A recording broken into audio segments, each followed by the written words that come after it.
Good evening and thank you for watching VATV. My name is Wan and next to me hosting today is Lộc Trung. Today is August 10th, 2011. VATV is the voice of Vietnamese Americans in the greater Boston area. It is sponsored by VietAid, a Vietnamese American Initiative for Development. You can follow our show live every Wednesday from 7 o'clock to 8 o'clock evening. And you can watch us directly live on bnntv.org. Or you can watch us on Comcast Channel 9 and RCN Channel 15. This evening program will also be rebroadcasted on the following schedules: Sunday at 5 p.m., Monday at 1 p.m., Tuesday at 11 a.m. And if you would like to watch any of our previous shows, you can go to viet8.org. And for today's program, we'd like to invite you to join us in our very special conversation with Nina Nguyen and Hiệp Nguyen. And the conversation is around the upcoming election, in the Boston City Council election. And in particular, we're interested in the seat in District 3, which serves a large segment of Dorchester, which has a lot of Vietnamese Americans live. And welcome on our show, Nina.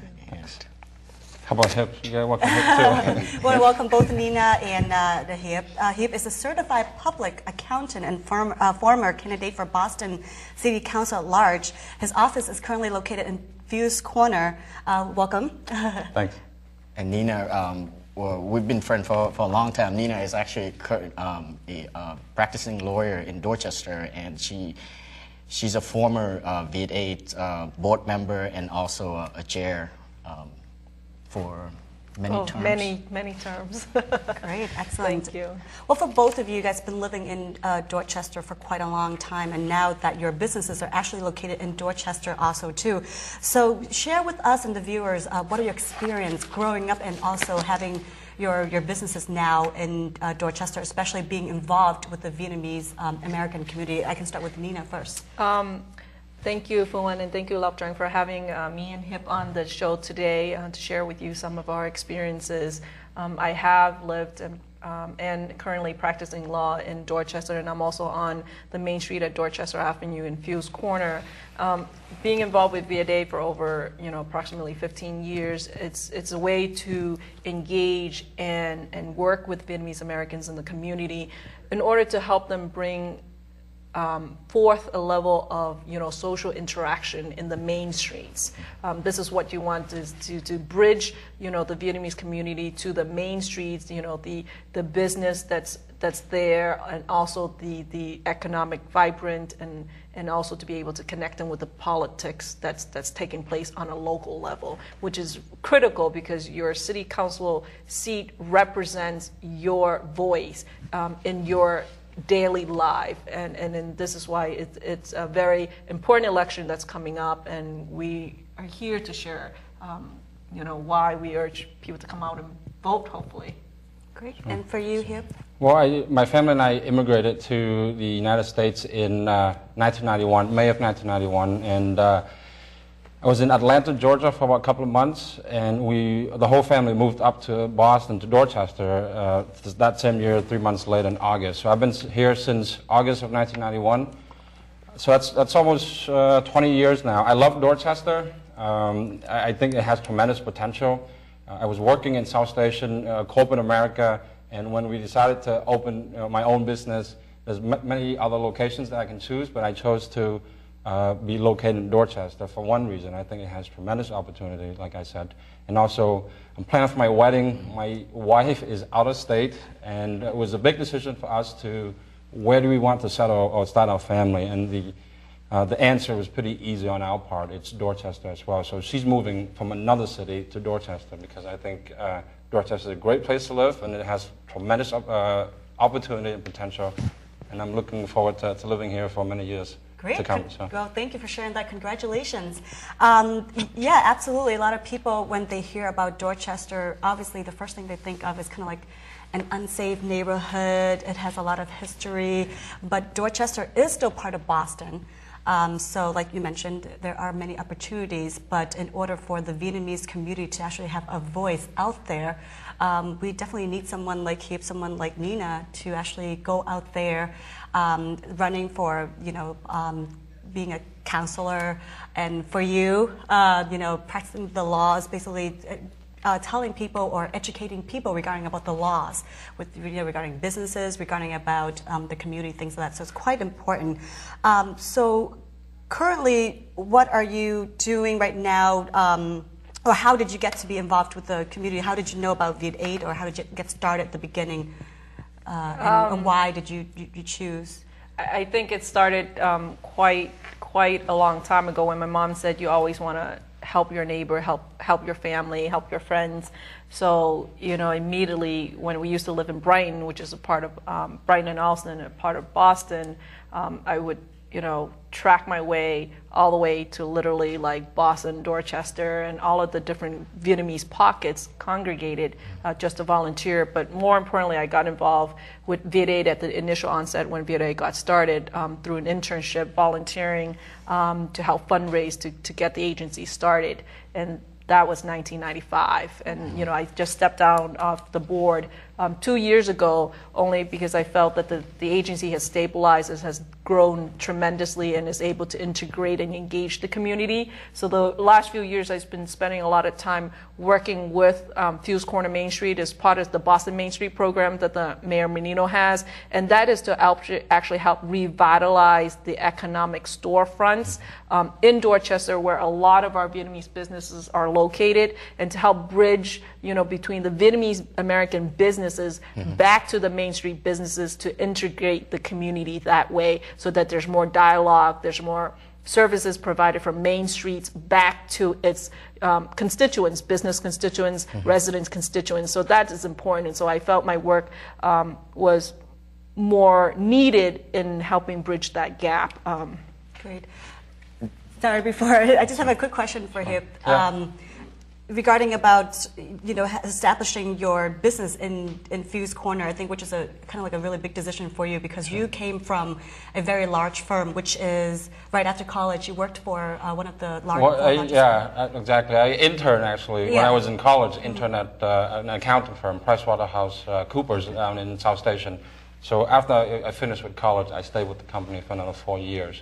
And then I made a decision to open my own firm. Which is totally different, because you can see your clientele being from, one of probably a very high-end clientele, and vice versa is going to Fuse Corner. Your clientele probably is much smaller, and it's probably very, very different. Right. So that's exactly. The experience is quite unique from me in PwC and me in this new capacity. How do you feel about that so far? Well, I enjoyed it. I like talking to people. I think when I was in downtown, for example, I dealt with maybe 4 clients.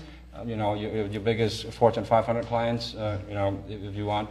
And here I'm dealing with hundreds of small business owners. And I enjoy that very much because I care deeply about my community.